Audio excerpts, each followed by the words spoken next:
Welcome back to Kung Fu Maintenance. Well, I hope to be getting into this a whole lot more in the future and showing you a lot more. These particular Goodman units, they're a lot harder to get into where the compressor is. You can pull the fan lid off and that gives you access to the compressor. Had an overheated compressor here, dumped some cool water, but you know, when you pull the fan lid off, you got to monkey with getting it all back together and positioning everything, and you know, all the 12 screws or whatnot that go to the fan lid.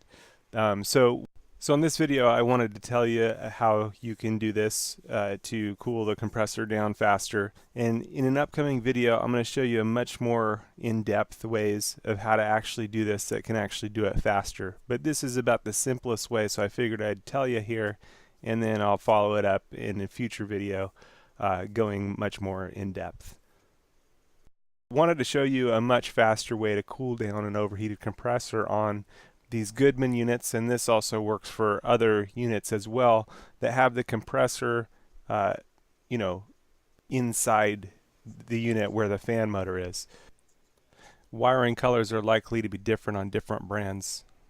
Now what you can do is disconnect the leads to the compressor, the yellow start wire, the yellow Herm wire at the capacitor, position it somewhere where it's not going to touch anything, and then the red run wire at the contactor. When you disconnect both of those, the only thing left connected is the common, and it won't complete the circuit, the black common to the compressor, and it won't complete the circuit and cause it to continue to overheat. If the compressor is continually running in an overheated state, it'll just get hotter and hotter and hotter. By disconnecting those two wires, the yellow start wire and the red run wire, you're able to run just the fan, and that will shed a lot of heat and remove a lot of heat from the unit. Again, I hope to get into this a lot more in the future, showing some even faster and easier ways. Well, maybe not easier, but this is a fast way. Probably take about 20 to 25 minutes depending on outside ambient temperature. You know, if it's 120 degrees outside and your compressor's 250 degrees, it's going to take a little bit to shed that heat, but it's not too bad. And because the fan motor is sitting directly over the compressor on this engineered setup, it's able to shed that heat.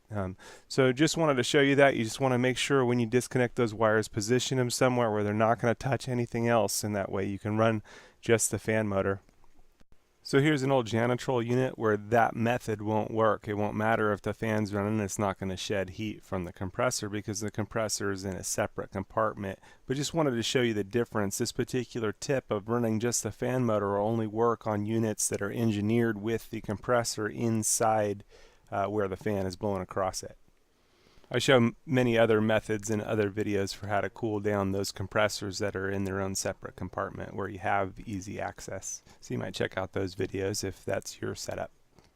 And again, hope to show you some more tips in the future on how to cool down those compressors faster and get things up and running. Now obviously if your compressor overheated, there's reasons, this one, and a lot of times it's multiple reasons because they all kind of run together.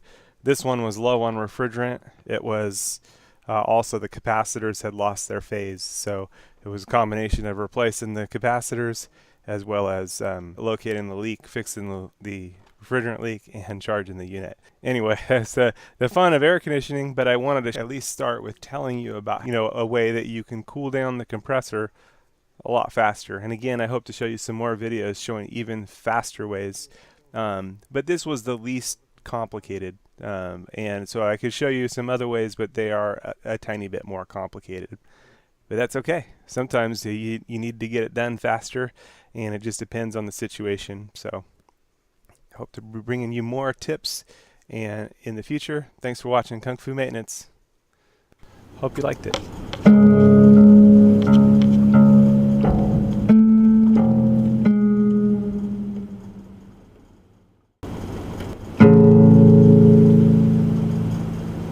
Don't forget to check out the Kung Fu Maintenance ebook.